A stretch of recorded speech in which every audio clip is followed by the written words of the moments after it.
What's up, my loves? It's your girl Diamond, and I'm back with an all-new episode of The Real Housewives of Potomac. Let's get into it. Everybody arrives at the house so they can kill some time preparing for dinner. It's at 7:30, and everybody's just pretty much in their separate corners. Ashley's in the kitchen. My candle's burning, so I'm having a hard time breathing. Maybe I should blow it out. Having a hard... Sorry. Everybody's pretty much in their own separate corners. You got Ashley preparing for her breast milk. You got G probably taking a nap.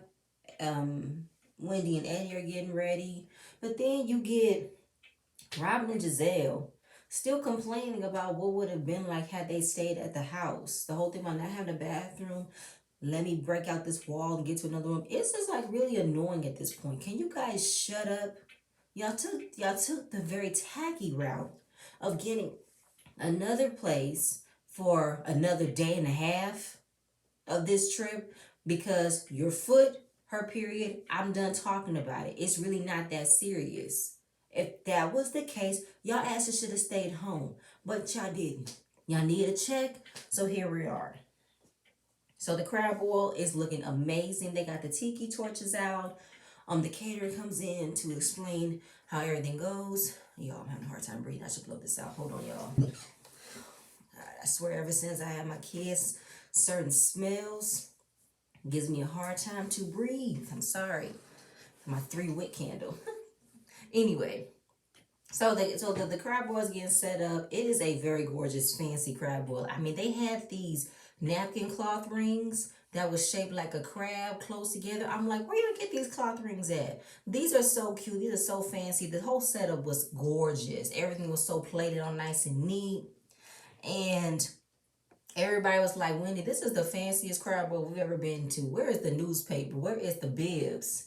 Like, what is happening? And I loved it. And congratulations to Wendy. And she do a toast to the Chesapeake Bay, Candace's album, Ray and Karen celebrating 25 years. This was a good trip. I loved it. And Karen informs them to, when they receive their invitation, do it outside because it's obviously a special surprise waiting when they open the invitation.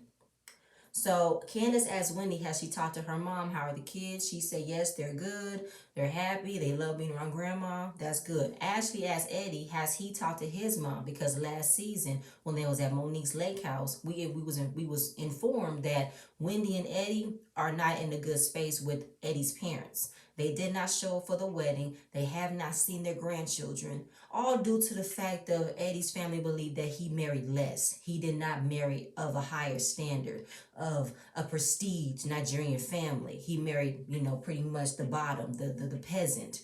But it still sucks that she's still in this mindset of not just looking at the love that Eddie and Wendy have. Look at what they created. But the conversation that they had was random, but it was nice. It's starting a new leaf. It's slowly but surely, and that's all that Wendy wants. Even though can't get the time back from her missing out on the greatest moments of their marriage, greatest moments of their lives. At least they can start with building new memories. That's all she wants, and I'm happy with that. So, Mia chimes in and said it is nice and it's always important to have at least one parent in your life because obviously Mia did not grow up with her parents. Her parents, she was adopted. She was left. And it doesn't matter if you're 12 or 52, you should always want to have a parent in your life. And even though her and her mom are in a good place versus where they were before, she's still going to be her mom. Askel wants to pray for their family, pray for happiness, pray for healing. I love that. And G first came out, but then Wendy informed them that even though the crab boil is outside, it's a little bit chilly. Everybody's pretty much bundled and snuggled up in their blankets outside. I loved Askel's fur jacket. She definitely looked like the Grinch Who Stole Christmas or Mrs. Grinch. Like, I loved it. So everybody's just like, outside eating. G was too cold, so he went inside the house. Everybody was having a good time. He comes back outside saying how he's having a good time. We're having fun. But to me, I feel like he was making sarcastic comments about I could be having so much fun or I could be doing something else with my time. I could be going to sleep for all I care. You know what I'm saying? It don't make me no mind. And Giselle Ashley picked up in that scale, I believe, because Mia says if you don't stop talking about sleeping, she don't get upset. So to me, I feel like Mia was picking up on Mia and that scale maybe was picking up on G's sarcastic antics. You know what I'm saying? With the whole sleeping thing, what happened on the bus with Ashley. So Giselle said, I thought you guys were done. I thought this was an apology and now you're making sleepy jokes. After Ashley just, pretty much, made a comment and say she was going to sleep on the bus, let her sleep. He said, what bus? What happened? On the bus, G. What happened? What'd I do? You wouldn't let me sleep in the corner. What do you mean? What'd I do that? When that happened? She said, you got amnesia? You got Alzheimer's? What's happening? Listen, I have saw this sneak peek clip all week when they put it on all the Peace Report dailies, all of the Housewife Instagram pages. I have seen this clip more than once, and every time I watch it, I am not upset. I'm not upset. I'm really not, because sometimes when someone is pretty much to themselves, you want to bother them, it can get a little bit annoying. And I do believe that maybe G's jokes was not being prepared, especially for Ashley. And I don't know. I just felt like G was being just a slight bit annoying, and Ashley wasn't taking it no more. So she pretty much just said, listen, at the end of the day, I know what you did. Everybody knows what you did. So why are you acting like you don't know what you did? Even though it's small, it's really small. What's a string? Yes, even though the whole thing about him joking how she was sleeping on the bus is extremely small, to me, I felt like this type of conversation did not go overboard for me. I felt like, gee, you wouldn't let me sleep, and now you're acting like you don't know what I'm talking about. You got Alzheimer's, you got amnesia, even though Alzheimer's is a very serious and debilitating disease for senior citizens who have them. I understand that. That is a very, very, very wrong thing to say, very insistent thing to say. And Mia said, it's so insensitive to say that, Mia, considering the fact that, Ashley, you are dating a very older man. I would think twice before you say something like that. Ashley said, I would say it to you too. And I know she will. I would say it to you too. I don't care. I know what I said. I said amnesia first, and then I said Alzheimer's. But then Mia wants to say Alzheimer's. It's with a Z, not a T. Mia. Z, a Z, no T. Not Alzheimer's. Alzheimer's. But yeah, the whole back and forth, and I've already seen the comments how people say finally Ashley's getting what she deserves. She's getting read. To me, the only reading that I thought was funny was when Mia said, "Where's your husband?" At home, my children. Are you sure?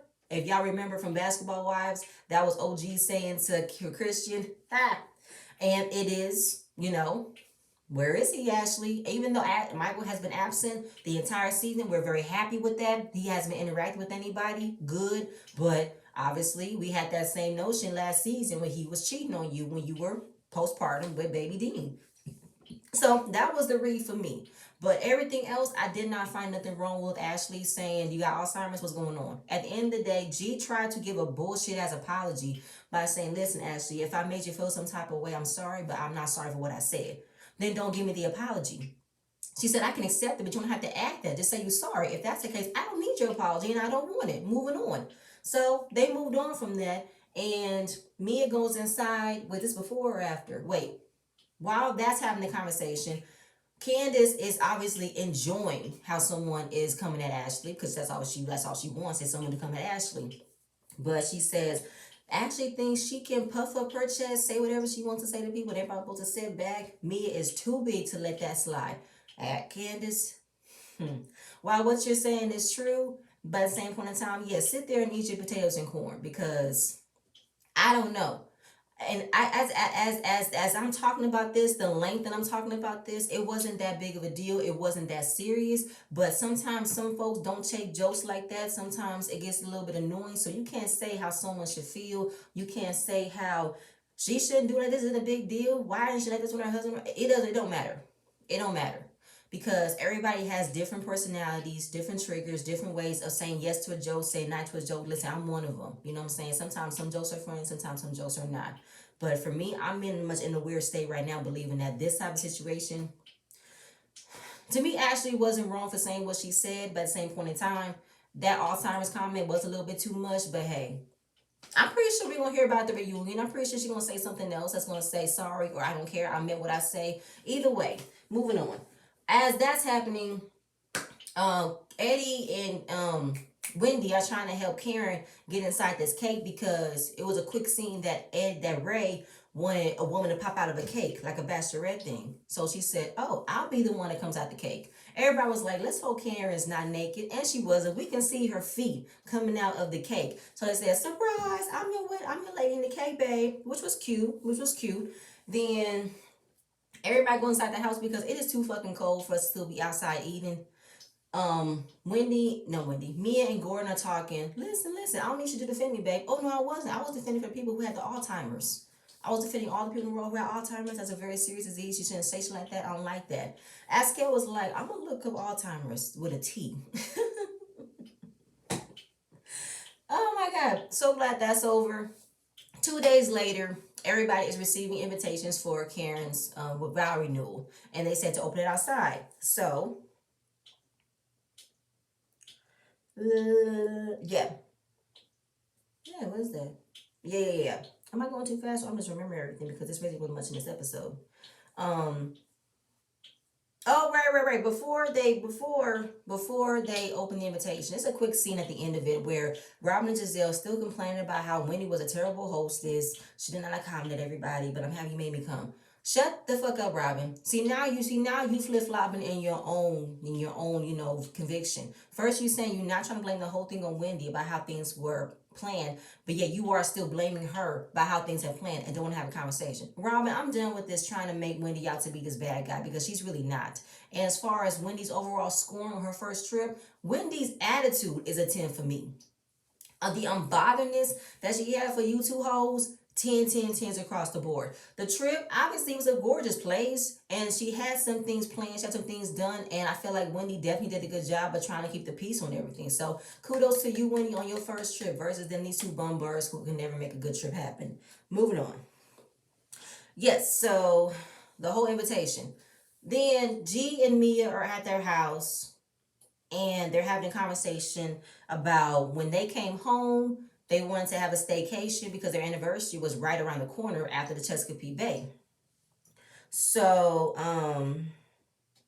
wait, am I going too fast? Because there's really much in this episode. I'm just trying to get through them. Sorry. Before that, the invitations are out. It's a lot of butterflies. Some are dead. Some are not even like flying. One got a broken wing, I guess. And they're like, she sent us moths. No butterflies, Robin. Butterflies. Wanda scared the bugs. Everybody was like, oh my God, that's so pretty. Like, you know how Karen does over the top things. Like when she did that Notre Dame French Quarter with the bullhorn thing last season. All that. So, yes.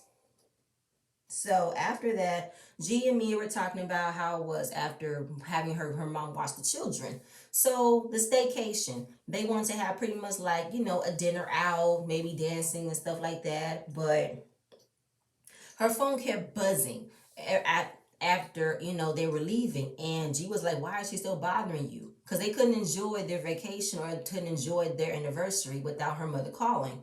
So pretty much either 2 hours after she arrived or 2 hours after they left, the mom started calling because she couldn't decide what to feed the kids.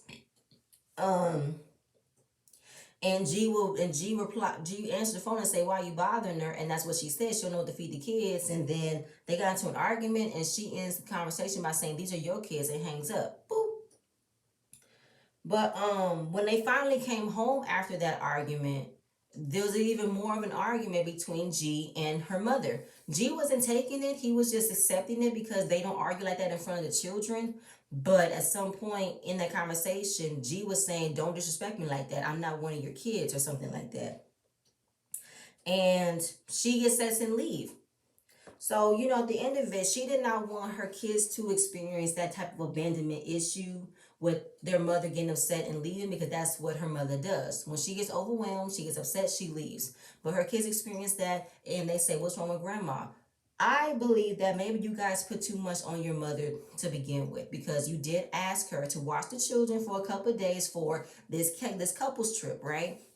So I do believe that your mother was a little bit tired when you came home and you told her to probably stay another day and a half or another couple of hours because our weekend, our anniversary is coming up. We want to have a good time, go out to dinner. Would you mind? Like, obviously, you guys did not have a conversation beforehand about her watching the children a little bit more. And maybe the length that you guys said that she can watch them, that's all she had in her mindset to do. To give another one sprung of the moment, maybe she did feel a little bit overwhelmed, maybe a little bit like, not claustrophobic, but a little frustrated into still entertaining some more kids for another couple hours. And maybe it was too soon. Maybe I should have kept it with the picnic days, the lunch days, the ice cream dates, and then if she was to hang out with the kids, you guys are present, and maybe you have some type of like babysitting for a couple hours in the daytime, not the nighttime yet. It's some steps that you guys can work on into building more of a trust where you guys can trust, your mother to watch her children. And G said, after that, I don't think that I can trust her leaving with the kids alone, because at some point she gets overwhelmed, she's gonna leave, and my children gonna be by themselves, and we're out in the faraway distance that can't reach them, which I can understand. I know it's a difference because the same relationship that your grandmother has with your children is not as the same relationship she has with her other grandchildren, since she lives with them and she sees them every day. So it's a difference of the relationship that's not as strong, not as comfortable yet. But you guys gonna have to work that out, because I believe it will be worked out. But I get it. Moving on. Giselle is going to a greenhouse because she wants to put some plants, some flowers upon her pathwalk. Her daughter say, you got bad taste because we live in a shack. This rusty, old, dusty cabin is what you guys living in. It's becoming something, and you got bad poor taste in flowers, bad poor taste in plants. And now she's trying to inform the girls that she's been dating. Oh, who is he? Is it serious? No. Then what's the point? I think because Giselle has probably never fully had these conversations with her daughters about dating, because all we know is Sherman and Jamal Bryant. I don't know if Giselle's black book is as good as she's trying to make it, how she's had NBA players in her. I don't know. But at the end of it, the girl's trying to tell her mommy, you are so unavailable emotionally, and you don't you don't give us an opportunity, or you don't give us a chance to understand or experience what it means to have a real family, real relationship, because you don't show any. You're a vampire. You're so cold. You have such a deep, hollow heart that doesn't put out any emotions. And she admits it. She has never been vulnerable in her relationships with men. Never. And so it's kind of like mommy's gonna do better, but I want you guys to not take this type of attitude, not take this type of, mindset when you guys are dating. Okay, well, lead by example, mom. Help us find other ways of being in relationships versus what we already see you doing. We don't know how you go about things because you don't be emotionally available to us. We never saw it in the marriage with you and dad. We don't know who to look up to when it comes to dealing with relationships because you don't show it. Ashley, she is at her psychologist's office with baby Dean, so she can talk about her weekend and how she's pretty much been in her peace bubble. And lately, she's been out of that peace bubble and engaging with other people more than she would like to. And she is trying to find the balance of being a new mother and also leaving her kids. I understand all of that because she doesn't like to leave her kids. She enjoys being with her kids all day, every day, and she could take them with them if she wants to, but she can't. And now she's talking about intimacy with Michael. I need a bucket when it came down to these last two scenes with her and Michael. It was, okay, let me get it out. So, when it comes down to her and her intimacy with Michael, it's not happening. Michael is either tired or uncomfortable. Now that she's healed and can have sex, it's still uncomfortable. And it's him. And also, Ashley has been in motherhood journey for so long. I don't think she ever connected or clicked or thought to intertwine with now being a mother, a wife, and possibly still a sexual person with her husband. And I feel like this is Ashley's light bulb coming out that her time or her marriage with Michael has run its course. And that she got what she wanted out the deal. She got her two kids that she wanted, and I think she is pretty much trying either is dragging her feet and trying to keep up some type of pretenses or some type of oh, what's the word? Interest in being that way with Michael, because I don't know. Sometimes when I see her and Michael, I really don't think she wants to be around that man. Even though she defends him like crazy, she defends him like Tisha. I don't know, but her therapist try to tell her do date nights. You know what I'm saying? Physical intimacy is more than just sex. It's touch, it's affection, it's little things. But I believe Ashley has tried that. No response. No response. So obviously, it's back into the triggering mindset of: do you think he's being trustworthy when he says he's tired, he doesn't know, he's uncomfortable? Do you think that he is really towards you and not something else? She said, I believe him. But of course, this is around the same time when baby Dean was postpartum. He was 3 months. And Dylan is now 3 months. And this is when Michael cheated. Even though, like she said, an analogy, when a vase breaks, you can pick it up and fix it, but you can still see the cracks. So the memory of him possibly cheating, thinking about cheating, or has already cheated in the same time frame, in the same 3 months that my son is now, I don't know if he is or not. And then Ashley, I do believe Ashley is not dumb. I do believe that Ashley is still looking at the behavior of how it was when baby Dean was 3 months and now baby Dylan is 3 months. I'm ready to have sex, but my husband is saying no. And I don't even know if I'm ready to have sex with him because I'm so consumed with being a mother. I don't know if that part of my life wants to, I don't know if I want to introduce that part of my life to him. That's how it's perceiving to me. So, yeah, I think I said this in my notes, but that wasn't in the scene. I think that Ashley is probably starting to realize that she's not the wife that Michael wanted her to be. Not that trophy wife with the bomb body, the young wife. I think Ashley has come to the point where she is now a grown ass woman. Grown ass woman with 2 kids, and now you have to realize that you have to work around all of this. Work around with us being a married couple, work around us being parents, work around us being business owners. You got to work around this. This is a balance. We can't stop being parents because you want me. I can't stop doing this. I can't hop out of me being a mother to be this young trophy wife for you. I can't do that. That's how I felt in that scene. Wendy. Wendy's at a photo shoot for her candles. I looked at Wendy's candle website. Beautiful. Love the picture. She has all these types of phrases. She named the candle after her daughter. She has like a diffuser with the wooden sticks that has the scent in it. But I'm not paying $45 plus the shipping and handling. That's $50 a candle. I'm not doing that, Wendy.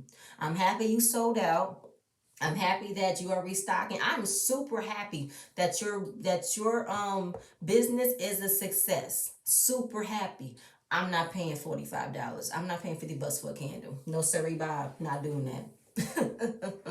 I'm a frugal bitch, but there are some things I would pretty much pay a lot of, but I'm not paying for a candle. I would rather go back to Walmart, go to the Better Homes candles for like $5.95, and get the Better Homes wax melts for $125. Sorry. And this candle that I got right here is a 3-wick, and it was $5. I'm sorry, Wendy. Happy for you, but that's just me. So while they're taking pictures, the mom is asking the photographer what did he want to be when he grew up. And I believe he said engineer. He went to school for it, but then ended up being a photographer, and he's happy. So that brought up the conversation with Wendy, how, last season when she talked to her mother about maybe being a doctor or a professor is not what she wanted to be. But her mom wasn't hearing it, saying stay where you are. So Wendy is definitely battling with, I wonder if I would have expressed what I wanted in life, I would have achieved my goal sooner. But I was so consumed with, making my mother proud of what she wanted me to be. I just sucked it up and did it.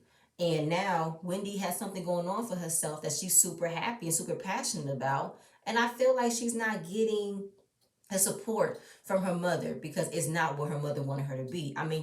She has 4 degrees. She's a doctorate. She's you know what I'm saying?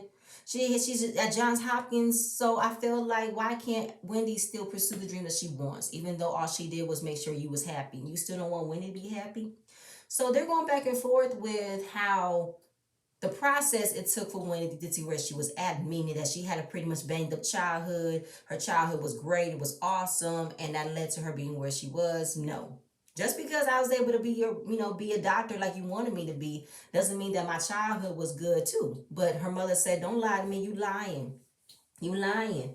Like, what you mean? Like, do you make it seems like I never said I loved you? I never said this. Okay, well, you did. But the one thing that I've noticed, I've said sorry to my child. And I realized I've never heard a sorry from you. Get out of here. I'm getting me an Uber. You're not going to do this. What do you mean? You never said sorry. I know I said sorry. No, you didn't. Where's my glasses? I'm going to get an Uber. While this is happening, the camera crew is just standing there like, I don't know. Should we shoot? Should you move the light, move the lens while they talking? I don't know, because this is awkward. So, they're having a very needed conversation, but it was definitely awkward around the other people who was hearing it. So her mother left, and he's like, Mommy, I'm sorry, and she just kept going. Ooh, it just sucks though when you try to tell your parents how you made them feel and they don't know how to accept it without you trying to say, I'm not saying you're a bad mom. I'm not saying that. I'm just saying at some point when I wanted to do something or when I wanted to express how I wanted to live my life or do my dreams, I think I was afraid to tell you because you would think that I don't know, like I'm not listening to you, I'm not understanding you. It's something like that. But we're gonna move on from that. I'm gonna get through this scene super quick. I'm not going into depth with this. This was so not a scene that I wanted to have, and I don't want to go in depth. Michael and Ashley. Mike actually goes to the Watergate Hotel. Obviously, Michael used to own the Watergate Hotel. It was a very well-known, famous hotel in DC, and Michael used to own it. Ashley, I am so not mad at the money and the bread that Michael has had and achieved in his real estate business. I know why you are hanging on to the last leg of this marriage, and I'm not mad at all. So she's trying to entice him with a date night. He comes by, and she has like fruits and cheesecake. She's feeding him, throw up. So she's talking about the trip and thanking Michael for watching the children. He thought she would get sleep. She didn't. There was Gordon and there was G. Hopefully Gordon goes into the wedding with the vow renewed. He said, all right, I'll talk to G, but I'm not talking to Candace and her husband. But Ashley said, I had a very interesting conversation. Chris wants to move forward. Oh, he wants to move forward after his wife has said some foul things. You want me to bury that hatchet? Well, Chris wants to bury it. Oh, how about his wife? She pulled a knife on him. You gonna bury that knife? I have buried that knife. I'm literally looking at Ashley and she's like, listen, I know we've all done some things to each other, but hearing Chris take that first step after he gave me the compliment and I felt like I was coming into the room with giving that same type of respectful conversation, what could it hurt? What could it hurt? But Michael was still hell bent on being negative, and he felt like the only person that I want to spend my time with is Juan. I was like, Lord Jesus, help me. Help me, Jesus. He said, listen, Juan don't play games. Juan's fun to hang out with. He's funny. He's special. He is smart. He is important. He makes me happy. I feel like a new woman when I'm around him.